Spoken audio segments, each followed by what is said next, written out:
Bienvenidos a Conexión, Crecimiento y Servicio, Viviendo el Evangelio Hoy.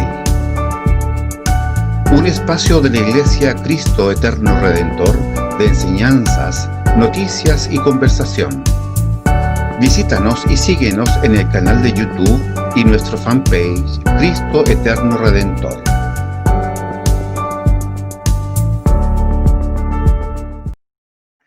Gusto de saludarles, Dios les bendiga. Soy Arturo Valdebenito, pastor de la Iglesia Cristo Eterno Redentor, dando inicio a un nuevo programa, Conexión, Crecimiento y Servicio, Viviendo el Evangelio Hoy. Damos gracias al Señor por esta serie de enseñanzas que hemos estado compartiendo semana a semana en distintas temáticas. Los días lunes, martes, miércoles, jueves y viernes tenemos un tópico diferente. Y en este día, gracias al Señor, nuevamente seguimos con la historia de la iglesia. Estamos en este paseo por la historia de la iglesia y nuestro hermano Oscar Tapia ha estado compartiendo con nosotros este interesante tema. Así que damos la bienvenida, Oscar. ¿Cómo estás? Muy buenos días. Muy buenos días, pastor. Aquí estamos muy bien, gracias a Dios. Contento, feliz de estar nuevamente acá. Saludo a los hermanos que pueden estar escuchando y a quien esté interesado en esta temática. Gracias por la oportunidad y vamos, pues. Amén. Vamos entonces, como dice Oscar, vamos a orar, por supuesto, para que el Señor nos guíe en este tiempo que necesitamos siempre de la misericordia y de la dirección del Señor en todo lo que hacemos. Así que vamos a orar. Padre, te damos gracias en esta mañana maravillosa, Padre, de vida que tú nos das. Gracias por proveer todo lo que necesitamos, Señor. Y gracias porque también, Señor, nos capacitas, nos enseñas, Señor, a través de hermanos y hermanas, Señor, que estudian tu palabra, que estudian, Señor, los elementos y las verdades que son necesarias, Señor, para fortalecer nuestra fe. Y en este día, Señor, nuevamente te rogamos por la vida de Oscar para que tú le guíes y pueda tener la gracia y el denuedo que viene de ti, Señor, para compartir esta interesante temática de la historia de la iglesia, Señor. Qué hermoso es ver tu soberanía actuando en la historia de la iglesia, Señor, y que todos estos procesos, Señor, han ido conformando las bases sólidas, Señor, para nuestra fe a lo largo de todas estas centurias, Señor, que tenemos y que estamos recorriendo con nuestro hermano Oscar. Gracias por su vida, bendícelo, Señor, y bendice, Señor, también a todos quienes en esta mañana, Padre, pueden escuchar esta preciosa enseñanza. En el nombre de Jesús, amén. Amén. Gloria al Señor. Bueno, amados hermanos, vamos y continuemos con este paseo por la historia de la iglesia primitiva. Hoy vamos a pasar al capítulo 5, que empieza a mostrarnos cómo se empieza a desarrollar la teología en ese tiempo. Y los objetivos que vamos a ver hoy es entender cómo la iglesia primitiva desarrolló su comprensión de los santos y comprender el importante impacto que existe en el orden jerárquico en la iglesia, cómo surgió y cómo nació eso. A la vez, vamos a abordar el problema con la veneración de los santos e ilustrar la visión que presupone la humanidad de Jesús. Vamos a la siguiente diapositiva.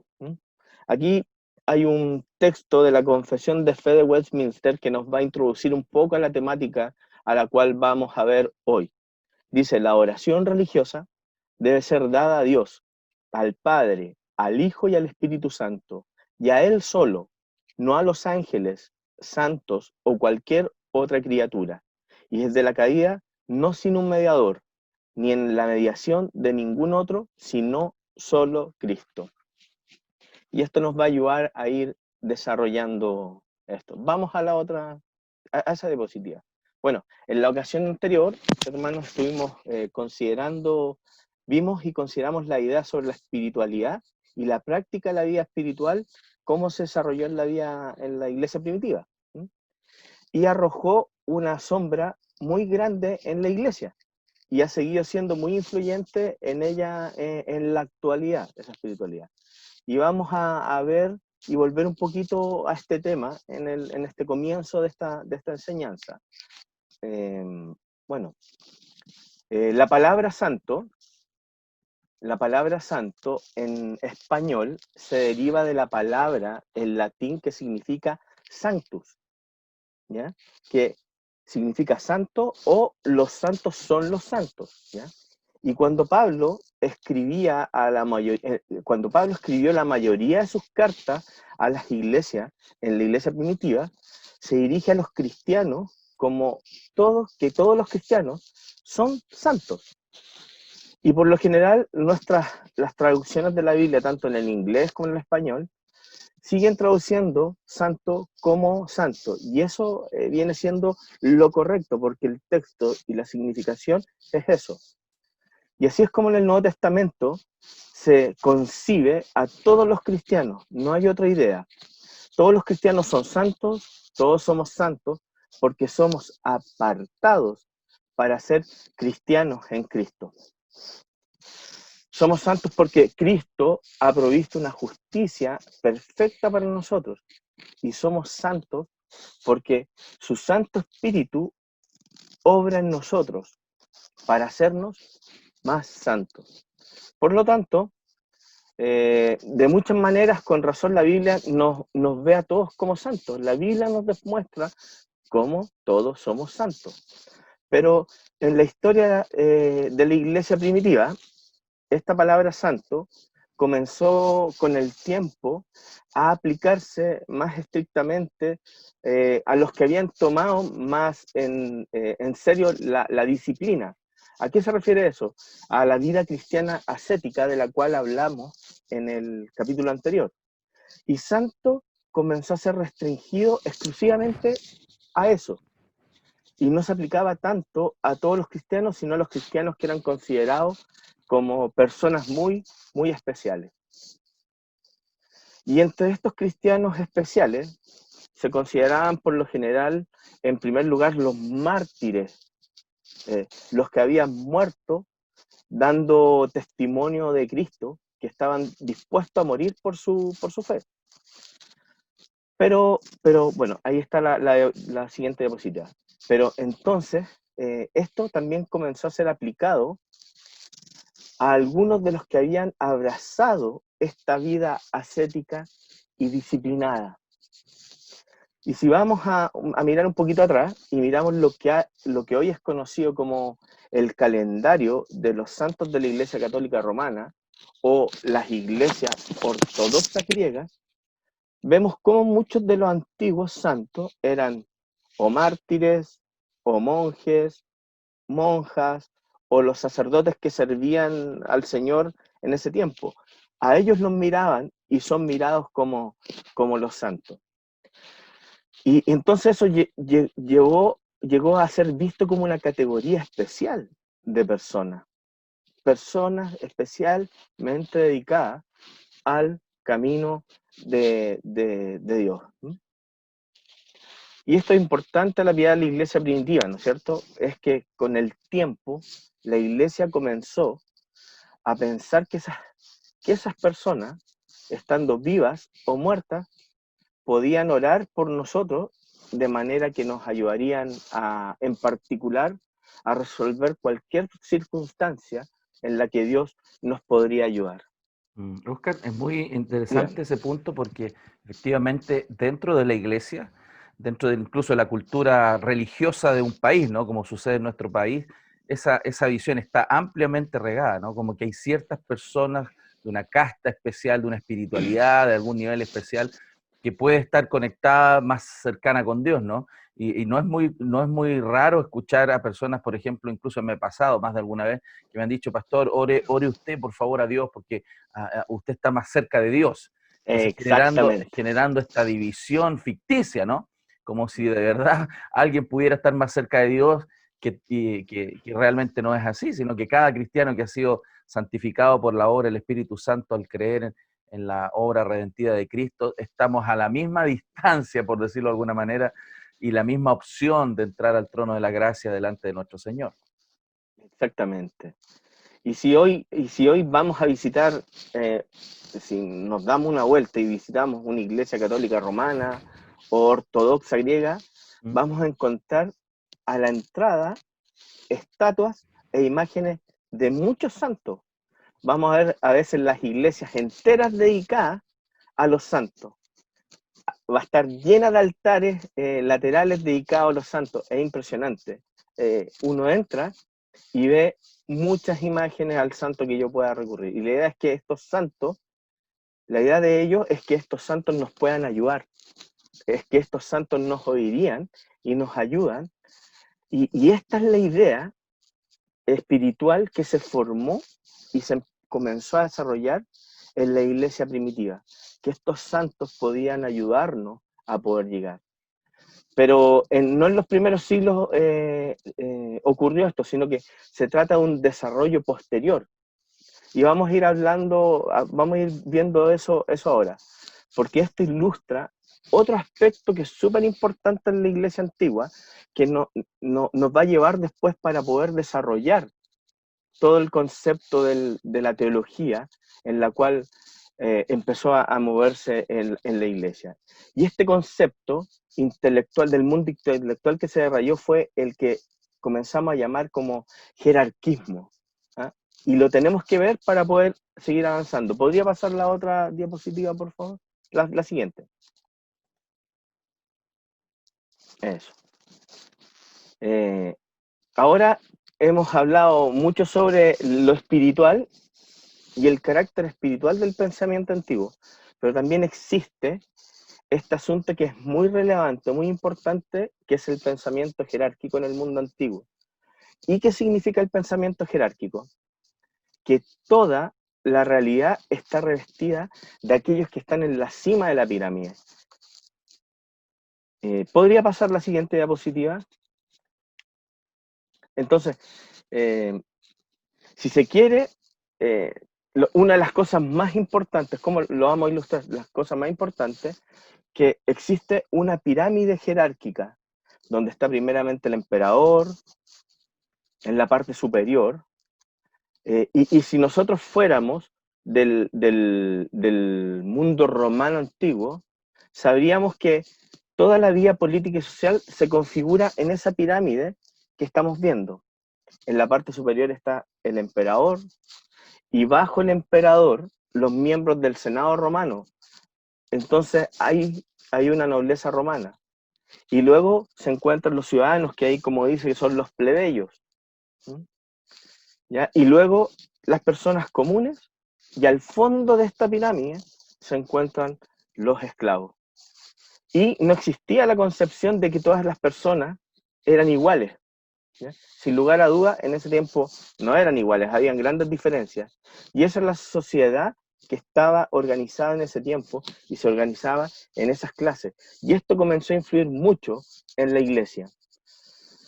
Y cuando uno más asciende en esta clase, cada vez hay menos gente y cada vez esta gente que va ascendiendo en estas clases son más importantes. Mire, esto nos va a ir mostrando a cómo llegamos a esta concepción de santo. Y este tipo de actitud jerárquica de la vida actualmente se encuentra en muchas culturas de nuestro tiempo actual. Por ejemplo, la monarquía española o la misma monarquía inglesa, donde está la reina de Inglaterra, y por debajo de esta reina de Inglaterra está la Cámara de los Lores. Luego está la nobleza, la gente con dinero, pero sin título. Luego están todos los nobles. Después viene la Cámara de los Comunes en Inglaterra. Y luego está la gente común y corriente. Y después, la gente comienza a pensar que la vida es, en el tiempo de los romanos, comienza a pensar que la vida es así. Y piensan en que esa es la manera en que Dios le ordenó que tenía que ser la organización. Es la forma en que Dios lo quiso. Entonces ya empezamos a ver que este concepto jerárquico de la cultura empieza a mezclarse con la iglesia primitiva. Entonces, ahí están diciendo solo que usted está colocado en esta pirámide, y así debe ser. No hay forma de poder salir de eso. ¿Podría pasar la siguiente diapositiva? Pero cuando se piensa de forma jerárquica, y nosotros, los países en Latinoamérica, tendemos a ser democráticos, tendemos, digo. Por lo general, no pensamos de esta manera piramidal, jerárquica, donde hay una persona, un emperador que controla todo. Y esto comienza a presentar algunos problemas, ¿ya? Pero a las personas que piensan de esta manera, realmente les es súper difícil poder salir y cambiar ese concepto, dejar de pensar de esa manera. Y esto así comienza a influir en la iglesia, ese pensamiento, y comienza a mezclarse con la espiritualidad de la iglesia este concepto. Y empiezan a decir, si la política es una jerarquía, entonces no tiene, empiezan a pensar, no tiene sentido pensar que el cielo es una jerarquía. Volvamos a pensar en la pirámide que les mostré de cómo se conformaba las clases sociales romanas. ¿Ah? Si en el cielo existiese una jerarquía, entonces ahí estaría arriba de esa pirámide estaría Dios, después de Dios vendrían los arcángeles, después de los arcángeles en el siguiente nivel vendrían los ángeles, luego de ese nivel están los salvos en el cielo, después de ese nivel vendrían los salvos en el cielo, los santos más recientes en el cielo, o los santos mártires que llegaron, y después los santos más recientes en el cielo, y luego estaría la iglesia en la tierra. Entonces, ya empezaron a considerar ese orden jerárquico en la historia de la cristiandad. Y cuando se piensa de esa manera jerárquica, es bastante fácil comenzar a pensar que los santos son una clase especial de personas por encima de los demás. Y entonces, algo muy importante es que en el sistema romano, si volvemos a pensar esto como una pirámide política, podría pasar la siguiente diapositiva, por favor. El sistema romano hubo un gran énfasis en lo que se conoce como el clientelismo o mecenazgo. Vamos a comenzar a llamarlo como clientelismo. ¿Y qué es lo que eso quiere decir? Es que si usted quiere que pase algo de un nivel a otro, ahí usted necesita la ayuda de alguien más arriba en la pirámide, que tenga, se empieza a considerar tener un patrocinador, que usted necesita tener a alguien que hable bien de usted en esa cadena, en esa pirámide, para poder conseguir algo. Y eso no del todo actualmente es conocido por nosotros acá en Chile. Eso lo podemos ver, que para poder conseguir algo tenemos que buscar a alguien que conozca este otro.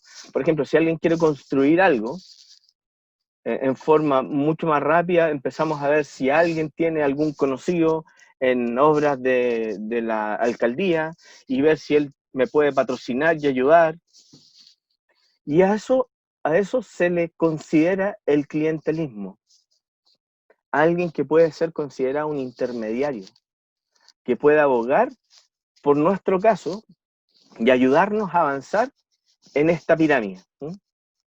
Y depende en qué parte del lugar nosotros podamos estar, muchas veces puede que tengamos que hacer algún favor especial para poder llegar, y eso es una realidad, pero a eso se refiere el clientelismo. Y así era la sociedad romana del tiempo de la iglesia primitiva. Si usted quería que algo sucediera, obligadamente necesitaban de un patrocinador. Si no, no podían conseguir nada. Y tal vez, si el patrocinador quería que sucediera algo, tenía que tener ese patrocinador, otro patrocinador, y ciertamente, si se necesitaba llegar al emperador, tenía que conocer a alguien que pudiera conocer a alguien que pudiese llegar al emperador. Y las posibilidades reales de que pudiese ocurrir algo en eso, de encontrar a alguien que me pudiese auspiciar para llegar al emperador, eran casi nulas.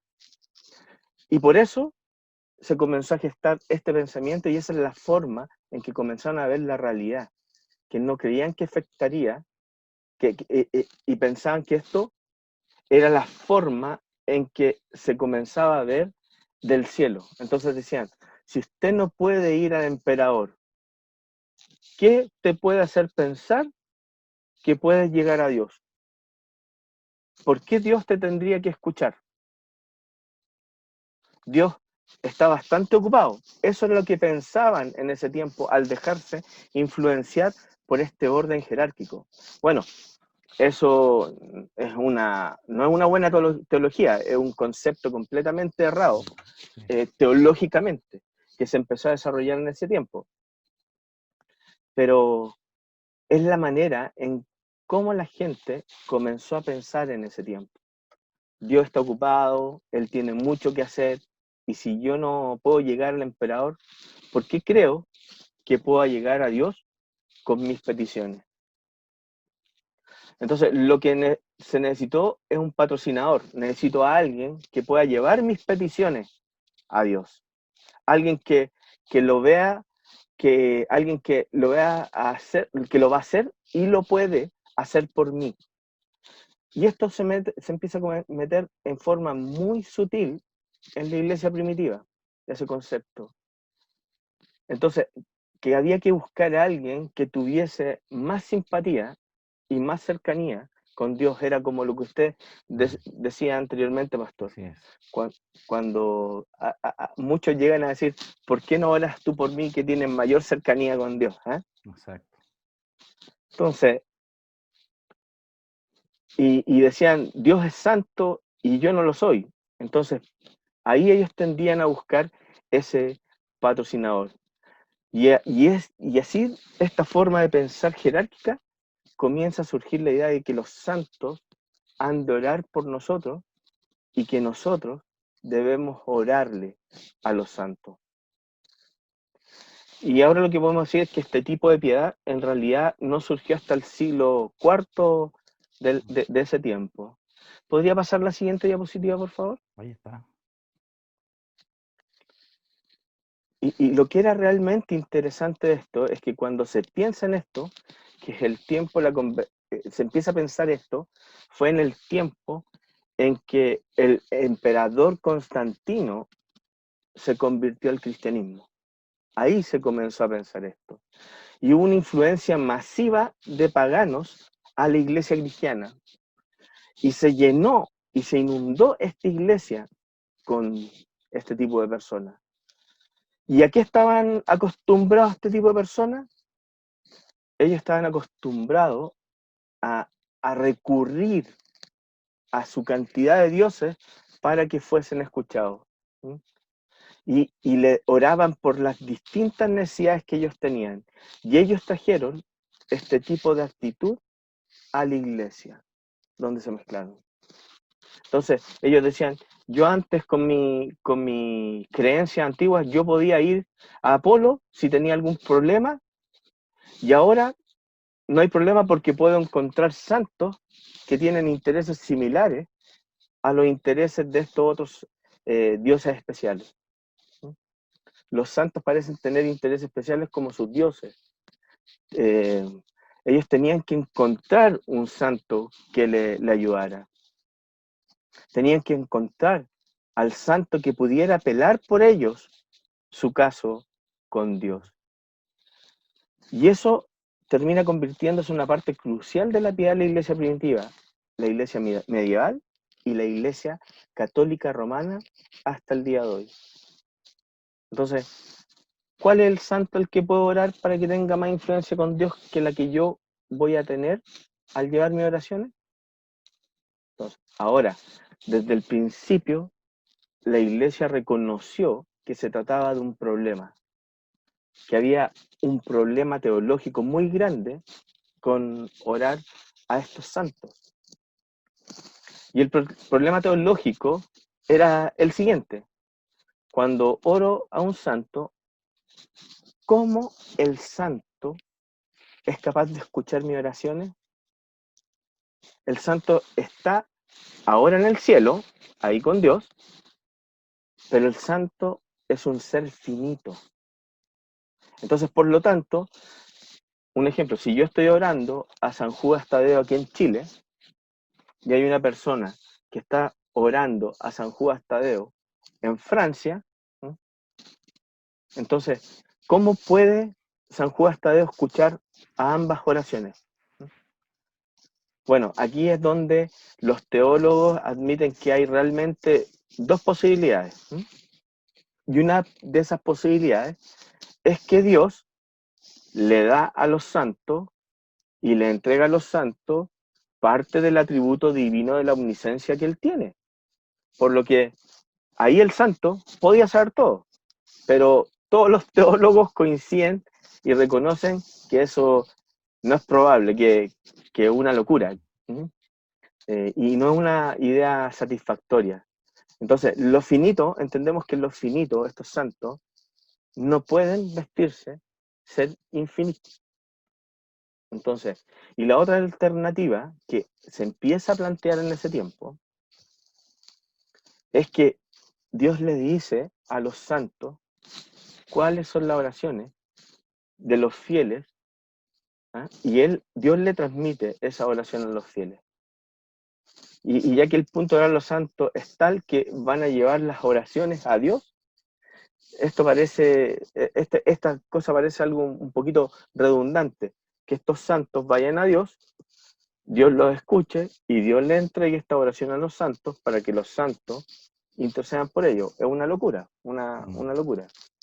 Son las elucubraciones que salen de este error que no es raro que suceda en la historia de la Iglesia, incluso hoy día, donde traemos argumentos o elementos desde fuera del texto al texto y comenzamos a reinterpretar la escritura desde ideas que vienen desde fuera, como pasó en este tiempo, ¿no? Esta idea que surge desde el mundo pagano, ¿no? De esta jerarquía, es traída a la Biblia con la idea de implementar y releer el texto. Y es realmente una locura, como muchos dogmas que históricamente se han creído, son derivaciones que no suceden de un día para otro, son progresivas. Y por eso es importante, como tú lo estás enseñando, Óscar, estar muy atento a cómo estos procesos históricos se suceden, porque son ideas que gradualmente se introducen en la iglesia. En la experiencia mía personal, con todo este área del área del creacionismo, que hoy día mucha iglesia que se dice creyente cristiana cree, por ejemplo, en la evolución, no es algo que sucedió de un día para otro, son ideas desde fuera del texto que comienzan gradualmente a incorporarse al texto y terminan modificando la visión del mundo y la visión de Dios y la visión del cristianismo en esa área, como sucedió en esta área que Óscar nos está manifestando. Así que es muy importante estar muy atento a estas desviaciones que se producen del pensamiento cuando están en contra de lo que la palabra del Señor siempre nos ha enseñado. Exactamente, exactamente. Yo vengo del mundo católico y puedo ver que sí, y estudiando la historia de la iglesia, este concepto está muy arraigado Sí. en la actualidad y es un concepto completamente erróneo. Y en ese tiempo surge un teólogo llamado San Agustín, ¿ya? Que él luchó contra esta pregunta. Finalmente llegó a la conclusión de que esto era este concepto de que si nos podíamos acercar a Dios a través de santos era un gran misterio. Bueno, muchos teólogos dicen que esa fue una gran evasiva teológica de Agustín, decir que esto es un gran misterio, pero pueden ver cuánto sentido hizo a la iglesia en este mundo esto, eh, eh, que alguien más santo que yo debía llevar mis oraciones a Dios, pero parece más probable que Dios escucharía si alguien lleva mis oraciones, y eso se desarrolló en el mundo antiguo, ese concepto erróneo, sin mirar, como usted decía, las escrituras. Y esto nos ayuda a entender por qué el desarrollo de los santos ha llegado a ser tan importante en la última etapa de la iglesia primitiva. Y posiciona personas especiales, íconos, a ser seguidos, a ser buscados como intermediarios entre Dios y los hombres, diciendo la Biblia con tanta claridad, hay un solo mediador entre Dios y los hombres, Jesucristo, hombre. Exactamente. ¿Podría pasar la otra diapositiva? Ahí está. Bueno, y esto fue trasladado, estos conceptos fueron trasladados a la Iglesia Católica Romana y a las iglesias ortodoxas griegas que tuvieron mucha influencia. Y ahora una parte especial de ese culto, en el desarrollo de los santos, que aparece es la devoción a la Virgen María. Bueno, yo sospecho que para muchos de nosotros los protestantes, la devoción católica romana a la Virgen María es uno de los misterios de por qué el catolicismo se ha desarrollado en la forma que lo ha hecho. Y en cierto sentido, lo que podemos decir es que María viene siendo un caso muy especial y emblemático de los santos en esta iglesia. Entonces, si hay una jerarquía, miremos el triángulo piramidal de la cima que mostramos. Si hay una jerarquía en el cielo, seguramente si hay santos aquí, en esta posición de la pirámide jerárquica, María está incluso un poco más arriba que todos estos santos, ángeles, arcángeles. María es sin duda la que tendría mayor influencia sobre su hijo, ¿ya? Y no solo eso. ¿Por qué? Porque a María es una madre y las madres siempre muestran simpatía por todas las personas. Bueno, hay excepciones, pero en este caso, María como la madre va a ser más comprensiva con nosotros que lo que sería Jesús. Empieza a barajar ese concepto, que ella va a ser más comprensiva de lo que Jesús podría ser cuando nos acercamos a Él. Entonces, aquí surge una historia en la Edad Media que persevera hasta nuestro tiempo y que ilustra este concepto. Y fue contada de la siguiente manera. Decían que cuando María entró al cielo, Jesús la saludó y le dijo: oh madre, estoy muy contento de que estés aquí. Voy a dividir mi reino contigo y yo seré el rey de justicia y tú serás la reina de misericordia. Y esa historia muestra el concepto y la actitud, y expresa la actitud de ese concepto. De alguna manera, Jesús era santo, Jesús fue exaltado, ahí mostraban que Jesús era inaccesible. Pero, ¿qué empiezan a mostrar? En María, que ella entiende, que ella es comprensiva, que ella es asequible para poder llegar. Ella va a llevar nuestras cargas a su Hijo. Y algunos de los teólogos han dicho que una parte de esto empieza a reflejar una falta de comprensión del verdadero carácter de Jesús. Entonces, empiezan a mostrar eso, que debido a que parte de esto decía, sabe, Jesús no puede entender plenamente porque Él es divino. Él no nos puede entender a nosotros plenamente porque es divino. Y Jesús puede ser verdadero hombre, pero no es puramente humano. Ese concepto empezaron a manejar. Entonces, ahí comenzamos a ver el concepto errado para poder aceptar este concepto de que podemos llegar a Cristo a través de los santos y a través de María. Entonces, dicen que Jesucristo no es simplemente humano y que María es puramente humana. Bueno, impresionante cómo se genera esta distancia, ¿no?, entre la divinidad y nosotros, teniendo tanta claridad la Escritura que dice: no tenemos un sumo sacerdote que no se pueda compadecer de nuestras necesidades, sino uno que fue tentado en todo, o sea, que vivió como nosotros, que se identifica y vivió exactamente como nosotros. Entonces, ese distanciamiento de Cristo de la vida diaria de los creyentes es notable, ¿no? Y progresivo. Y vuelvo quizás a apuntar y ser reiterativo en el punto, que estas cosas no suceden de un día para otro. Son ideas que se meten en el pensamiento de la iglesia y gradualmente comienzan a socavar la verdad inamovible de Dios. Exactamente. Y ahora hacer esa distinción entre la divinidad de Cristo y lo humano de Cristo es no entender realmente la naturaleza de la encarnación de Jesús. Es no entender que Él realmente era un ser humano y Él nos entendía a partir de su humanidad.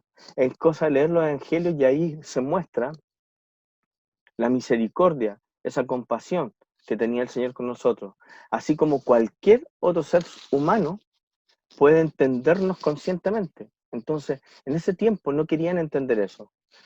Pero eso es lo que se arrastra, en mi opinión, que de alguna manera forma la divinidad de Jesús, ha contaminado, la forma de la divinidad de Jesús ha contaminado su humanidad, para que él no nos pueda entender. Y por eso plantean que necesitamos a María, porque ella nos entiende, y en ese tiempo la devoción a María llegó a ser entendida como una veneración a ella. Entonces empezaron a separar los términos, ya no era adoración, sino que era veneración. La teología católica romana es muy insistente en ese punto. Ellos insisten que ellos no No adoran adoran. a los santos o a María. Ellos solo los veneran, siendo que el concepto es el mismo, ellos lo separan. Así que la oración, dicen ellos, que está reservada exclusivamente para Dios, pero la veneración puede ser ofrecida a sus santos y a María. Claro, en la práctica es lo mismo. En la práctica religiosa se transforma exactamente en lo mismo. Pero Exacto. teológicamente, como concepto, ellos intentan separarlo porque ellos entienden muy bien, ¿no?, el riesgo teológico que hay de decir que a María o a los santos se le adoran, porque eso sería una herejía grave. Pero Exacto. es un subterfugio en el fondo creado con la idea de suavizar el concepto un poco, pero en la práctica termina siendo lo mismo. La gente ya no va a Dios para su sustento y ayuda, sino que utiliza estos intermediarios, y eso es lamentable dentro de la iglesia. Exactamente. Y aquí en la iglesia, para poder no caer en lo que usted hablaba, crean un concepto en una categoría especial que la llaman hiperveneración o superveneración, que esa hiperveneración se ofrece exclusivamente a María. Así que ella es venerada incluso por encima de todos los santos, pero sigue siendo solo veneración. Ahí le volvemos a este triángulo de esta pirámide, donde se entrega en jerarquía y ella pasa la jerarquía sobre todos estos, con esta hiperveneración. Así que, si, por ejemplo, si tenemos una estatua de María y nos arrodillamos frente a la estatua, le rogamos a esa estatua y le encendemos vela a esa estatua, y tenemos otra estatua de Jesús y hacemos el mismo proceso de arrodillarnos, rogarle y prenderles velas, entonces esos dos términos, esas dos acciones se parecen bastante. Entonces, es lo que usted decía, los conceptos son los mismos, pero el aceptar eso mostraría la herejía en la cual están cayendo. Y hay que decir que Roma fue y sigue siendo muy insistente en ese tipo, en ese punto. Ellos siguen separando estos conceptos, ¿sí?, diciendo que teológicamente son completamente distintos, que no son iguales estos términos, adoración y veneración. Hasta el día de hoy siguen manteniendo eso. Y llega un punto en que empezamos a decir, ese dicho que dice, si camina como un pato, suena como un pato, es un pato. Y eso se ve en este concepto. Entonces, si hacemos todos estos actos de adoración, es muy difícil llegar a que sea negar que la adoración sea distinta que la veneración. Sí, quería comentar también, Oscar, que el riesgo no solamente está en un concepto eh, que viene desde fuera del texto y que sea puesto dentro del texto, ¿no? No solamente ahí hay un conflicto y un riesgo alto, sino también en cuanto a la experiencia, porque la respuesta, digamos, de las divinidades, de estos santos, a la vida de aquellos que claman, si se realizaba, ¿no? Imagínense si alguien está pidiendo un milagro en algún área de su vida y eso sucede, las personas, por su experiencia de la respuesta de aquellos santos, ¿no?, van a decir que entonces esto es una verdad. Entonces, no solamente hay un riesgo en que una idea venga desde fuera del texto, sino que la experiencia modele lo que la Biblia dice. Porque también, y podemos decirlo, ¿no? La Biblia habla de que los aspectos milagrosos en los últimos tiempos se iban a intensificar a través de falsos profetas y de espíritus demoníacos. Por lo tanto, la experiencia no debiera marcar nuestra realidad de vida cristiana, sino que lo que la palabra del Señor dice. Y eso es muy, muy relevante para estos tiempos finales, ¿no? Donde este tipo de señales también van a suceder. Exacto. Y aquí se empieza a generar con todos estos conceptos y empezamos nosotros a tomar un sentido, nosotros los protestantes, que, que reaccionamos de tal manera a la veneración romana de María que nosotros como cristianos protestantes siempre evitamos mencionar a María, nosotros, sabiendo que también ella tuvo un papel importante. Siempre hacemos predicaciones o sermones sobre David, Daniel, pero yo nunca en mi experiencia de iglesia he encontrado algún protestante que hable de María. ¿Sí? Entonces, raramente escuchamos algo que se marque un poquito la figura de María, pero si vamos a la Biblia, en el Evangelio de Lucas, María se presenta como una buena cristiana, que es salvada por la gracia, por la fe. Y este concepto de veneración que hay que tenerle a María ha manchado esta figura. Y responde, en el libro de Lucas, ella responde al ángel con fe. Y por eso no debemos ignorar o menospreciar a María, pero debemos tener, sí, mucho cuidado de no caer en este pensamiento jerárquico, ¿m? En el que de alguna manera pensamos que los santos o María pueden interceder por nosotros de una manera que nosotros no podemos. Bueno, a muchos amigos católicos, en mi caso, me han dicho que cuando nosotros estamos enfermos, nosotros no le pedimos a nuestros amigos en la iglesia que oren por nosotros, y nosotros le decimos que sí, y ellos dicen que que ellos están haciendo lo mismo con los santos, que le están pidiendo que oren por nosotros, pero como podemos ver, se vuelve a ese concepto erróneo que una persona muerta puede interceder por ti o pueda tener algún acto por ti. Y eso es completamente erróneo. Y lo más importante, nosotros como protestantes debemos insistir y debemos mostrar que en la Escritura no hay una palabra de estímulo en el Nuevo Testamento de que debamos hablar con los muertos en nuestras oraciones.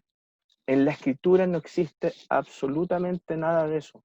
Entonces, eso ya es un concepto errado que plantó la iglesia primitiva, mezclándose con una cultura. No importa cuántos santos sean, tenemos que hablar nosotros directamente con Dios. ¿Ah? Y si no nos sentimos cómodos hablando directamente con Dios, entonces nosotros tenemos que ver que hay algo muy malo en nuestra teología y que debemos cambiar. Incluso no solamente no hay un incentivo, sino que hay una prohibición, ¿no? Y en el Antiguo Testamento es claro esta prohibición a la invocación, ¿cierto?, de personas muertas en el texto. Sí, de hecho hay un salmo completo que habla de eso, de que dice que no adores estatuas y cosas que no corresponden. ¿Sí? Entonces, si nosotros no somos capaces de entender a Dios, jamás vamos a poder entender a Cristo. Y al mismo tiempo, en este tiempo de la iglesia antigua, a ese mismo tiempo que empezó a surgir la veneración de los santos y de María, comienza en el cuarto siglo otro concepto que vino con más fuerza y se estableció con más fuerza en el quinto siglo. Y que fue un desarrollo lento, como usted decía, en la iglesia primitiva. ¿Puede pasar a la siguiente diapositiva, a la F? Ok, vamos a ponerlo aquí. Ahí está.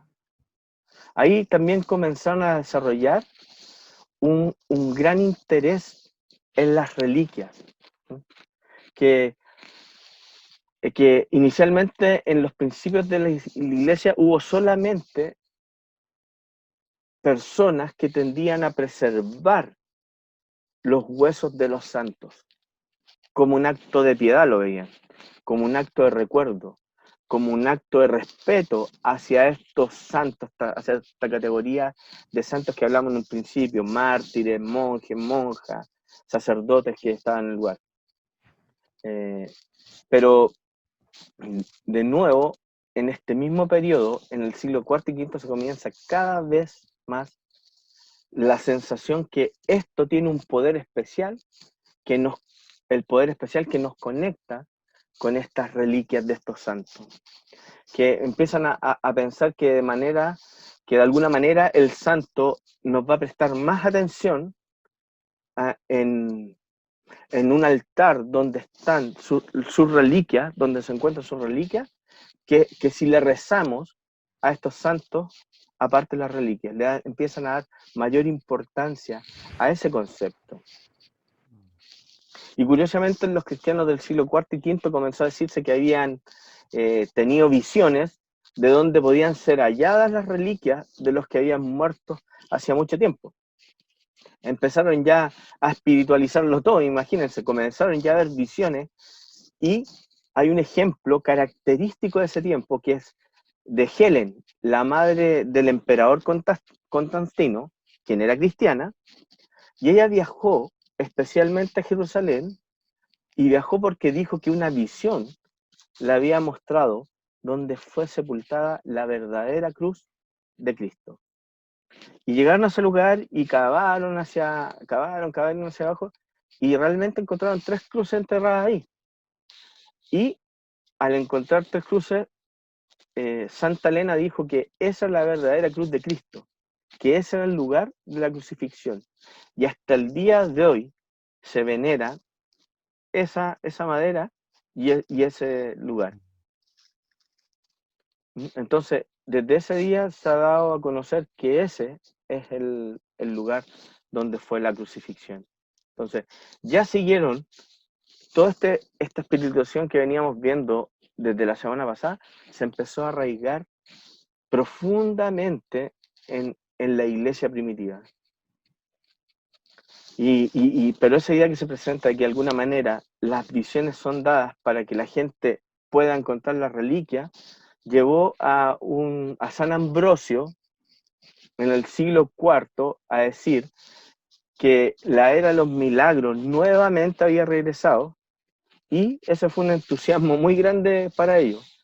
Y aquí aparece Agustín, que era mucho más renuente sobre esto y mucho más sospechoso de esto, y que se preocupaba especialmente por estos temas, porque a él no le parecía un comercio conjunto de reliquias, no le parecía que aparecía mucha gente a decir que esta era la reliquia de alguien, y eran cosas falsas que se comenzaban a desarrollar en ese tiempo. Empezó a generarse un comercio completamente ilegal y falso. Pero Jerónimo, un contemporáneo de Agustín, a él ni siquiera le preocupaba ese detalle, que llegó a decir él, bueno, un fraude piadoso sigue siendo piadoso, y ese fraude incita a la piedad. Entonces, Agustín siempre fue característico que él fue siempre tras la verdad. Él no tuvo nada que ver con estos tipos de fraudes que se empezaron a gestar en ese tiempo para poder acomodar las cosas a la conveniencia de cada uno Es de estos seres. impresionante cómo estos temas éticos son tan trascendentales, ¿no? Que cuando sabemos lo que es verdad, pero intentamos acomodar las cosas a nuestro favor, ¿no? Cuando hay circunstancias que pudieran favorecernos, ¿cierto? En algún sentido, o incluso a nuestra causa, como en el caso de la iglesia, cómo uno logra en la mente y el corazón corrupto que tenemos acomodar las cosas con la idea de sacar beneficio de esto, teniendo en el fondo un problema ético profundo, cuando entendemos con claridad lo que la escritura y cuáles son los principios bíblicos que gobiernan el comportamiento humano. Exactamente. Y aquí podemos comenzar a ver cómo la iglesia primitiva se comenzó a dejar influenciar por cosas de la cultura. no yendo a investigar realmente donde debían, en las Escrituras. Sí. Hay un Y dicho muy conocido, ¿no? En nuestra cultura lo sabemos, ¿no? Que dicen por ahí, el fin justifica los medios. Pero la verdad que la Biblia piensa distinto. El fin no justifica los medios.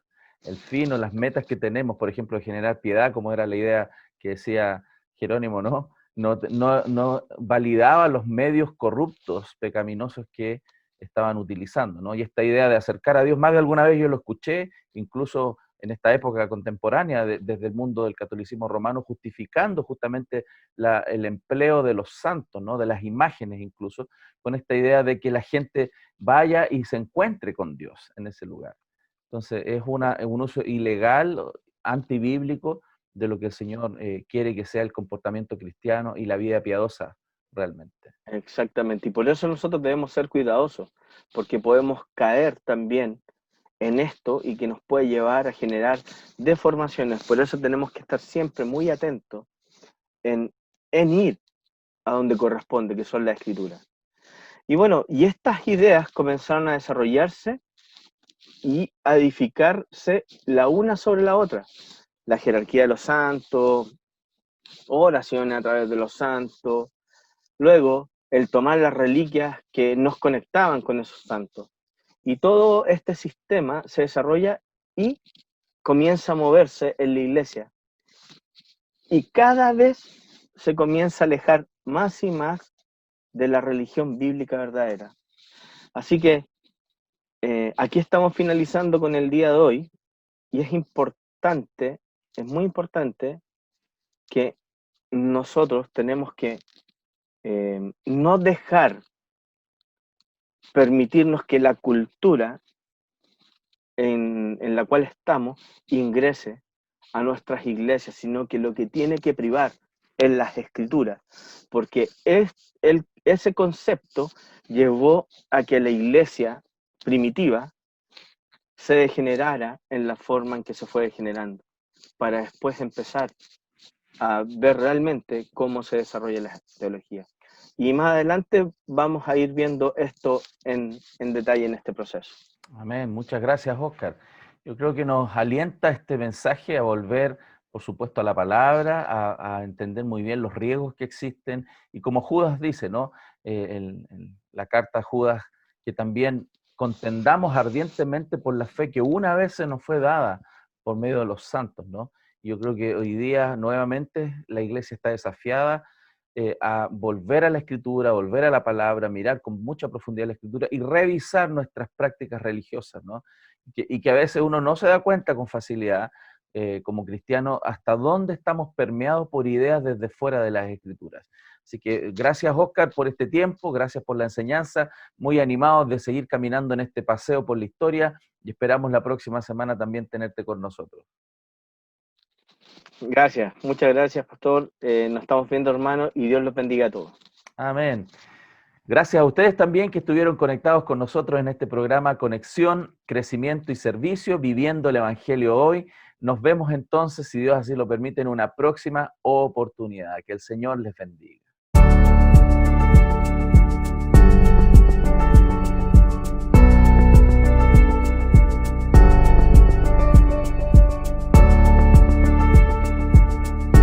Bienvenidos a Conexión, Crecimiento y Servicio, Viviendo el Evangelio Hoy. Un espacio de la Iglesia Cristo Eterno Redentor de enseñanzas, noticias y conversación. Visítanos y síguenos en el canal de YouTube y nuestro fanpage Cristo Eterno Redentor.